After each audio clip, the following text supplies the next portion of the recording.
J I T. اب جے I T بنی تھی, میرے اوپر قاتلانہ حملہ ہوتا ہے. پہلے تو 16 دن کچھ ہوتا ہی نہیں ہے, نہ کوئی investigation. Police F I R کاٹ کے دیکھ دیتی کہ صرف ایک شوٹر تھا اور دینی انتہا پسند نے اٹیک کیا تھا, جو میں پہلے سے ہی سپٹمبر اور اکتوبر میں نے کہہ دیا تھا کہ میرے اوپر واردات ہونے والی ہے اور نام لیں گے دینی انتہا پسند کا. پوری کانسپریسی بنی ہوئی مجھے قتل کرنے کی. میں پہلے کہہ بیٹھا تھا, مجھے پتا بھی تھا اس کے پیچھے کون ہے, اور میں نے ان کے جیسے ہوا میں نے ان کے نام لیے. اپنی حکومت ہوتے ہوئے, پنجاب پولیس ہمارے نیچے ہوتے ہوئے, میں اپنی ایف آئی آر نہیں کٹوا سکا. اور مجھے پتا ہے میں کیوں نہیں کٹوا سکا, کیونکہ دوسری طرف طاقتور لوگ تھے. اور ہماری ملک کی تاریخ ہے کہ جب طاقتور کا کمزور سے مقابلہ ہوتا ہے تو انصاف نہیں ہوتا. تو لیکن جو جے آئی ٹی کی رپورٹ ہے, یہ ذرا سننے والی چیزیں ہیں. اور پھر کیسے اس جے آئی ٹی کو آپ آتے ساتھ ہی حکومت نے پہلی چیز کی ہے, جے آئی ٹی بند کی ہے. یہ کس قانون کے تحت کی ہے؟ جے آئی ٹی تو پنجاب کی جے آئی ٹی تھی, فیڈرل گورنمنٹ تو جے آئی ٹی نہیں بنا سکتی. اور جے آئی ٹی کی فائنڈنگز, جو فائنڈنگز سامنے آئی ہیں, ذرا یہ سن لیں, اس کی وجہ سے یہ بند کی گئی ہے. میں ذرا آپ کو بتانا چاہتا ہوں ساری قوم کو کہ میرے اوپر جو حملہ ہوا تھا, جب انہوں نے ایف آئی آر کٹائی, پولیس نے میری نہیں کاٹی, انہوں نے کہا تھا ایک شوٹر ہے. ذرا آپ یہ سنیں, اب تک جے آئی ٹی نے جو عدالت میں جو رکھ چکی ہے, جو عدالت میں چیزیں رکھ چکی ہیں, وہ ذرا سنیں. سب سے پہلے انہوں نے یہ کہا, جو کہ ڈی پی او گجرات تھا غضنفر حسین, اور ایس ایس پی ندیم حسین جو سی ٹی ڈی لاہور تھا, دونوں پنجاب گورنمنٹ کے نیچے تھے. ان دونوں نے آڈیو یعنی ٹیپس کی, اس کی وہ جو شوٹر تھا اس لڑکے کی, انہوں نے ٹیپس بنائی. اور جب اس کی ٹیپس بنائیں تو جب جے آئی ٹی نے مانگا ان سے ان کا موبائل فون, اور جب جے آئی ٹی نے ان کو بلایا ان دونوں کو, انہوں نے صاف انکار کر دیا کہ ہم جے آئی ٹی میں نہیں آتے. کون تھا ان کے پیچھے جو اتنا طاقتور تھا اور جس کو خوف تھا کہ کہیں جے آئی ٹی میں سچ نہ نکلا ہے؟ ان کو روک دیا. پھر ذرا آگے چلیں. اس کے بعد جب جو سیکنڈ جو دوسری ویڈیو بن رہی تھی, وہ نوید جو شوٹر تھا, اس کی سی ٹی ڈی میں جب اس کی جو ویڈیو بن رہی تھی, اب ذرا یہ سنیں. رپورٹ لکھتی ہے جے آئی ٹی کے 4 سے 5 جو نامعلوم لوگ وہاں موجود تھے. وہ کون تھے؟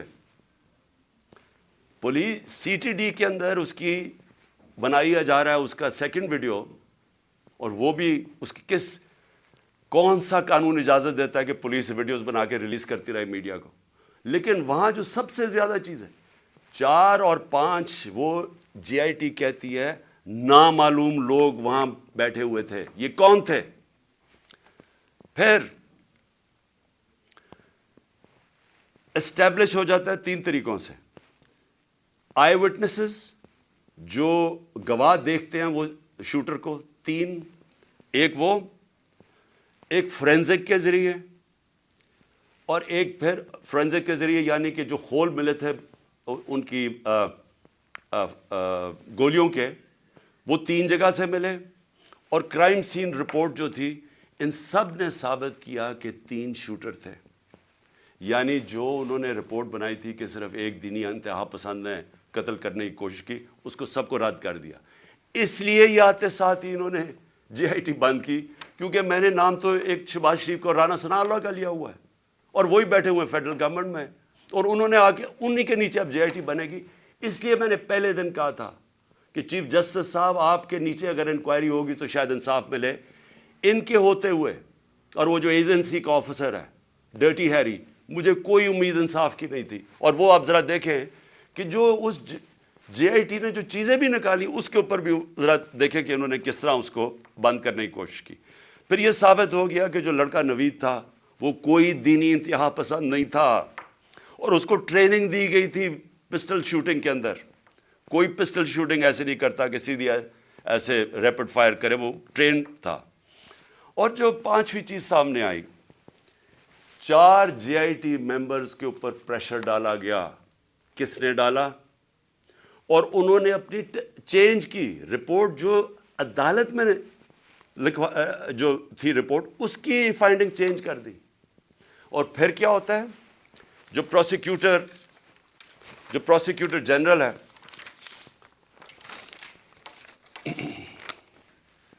جو انڈیپینڈنٹ انکوائری کرتا ہے ان 4 لوگوں کے اوپر جو اپنے چینج کرتے ہیں رپورٹ, یہ جو 4 JIT ممبرز اپنی رپورٹ چینج کرتے ہیں, انڈیپینڈنٹ انکوائری کنڈکٹ کی جاتی ہے پروسیکیوٹر جنرل آف پاکستان. وہ ان کے اوپر انڈیپینڈنٹ انکوائری کنڈکٹ کرتا ہے اور وہ کنفرم کرتا ہے, prosecutor general of Pakistan confirm کرتا ہے کہ انہوں نے اپنی غلط ٹیسٹ اپنی بدلی.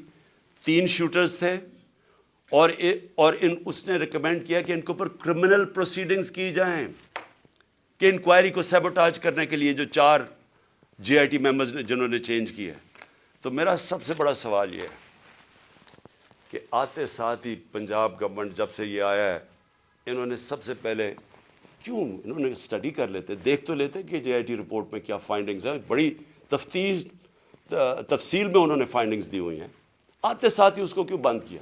اور پھر جو سب سے زیادہ کام کر رہا تھا, پہلے تو یہ 4 بھگا دیے, جو سب سے زیادہ کام کر رہا تھا میں اس کا نام دیتا ہوں, وہ بڑا مجاہد, اس طرح بھی ماشاءاللہ ایسے لوگ تھے, انہوں نے آتے ساتھ ہی یہ جو محسن نقوی نے اور کیا کام کیا کہ اس نے جو لڑکا جو سب سے زیادہ کام کر رہا تھا, اس کا میں نام اس لیے بتانا چاہتا ہوں کیونکہ سعید انور شاہ, یہ انویسٹیگیٹنگ آفیسر تھا جس نے کھڑا ہوا اور جس نے عدالت کے اندر چلان دیا.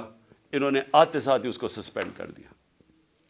تو میں اس سے کیا مجھے نظر آتا ہے, اس سے مجھے نظر آتا ہے کہ اگر کسی کو بھی شک بھی تھا کہ اس کے پیچھے طاقتور لوگ تھے جنہوں نے یہ سارا پلان کیا ہے, وہ شک ساروں کے دور ہو جانے چاہیے.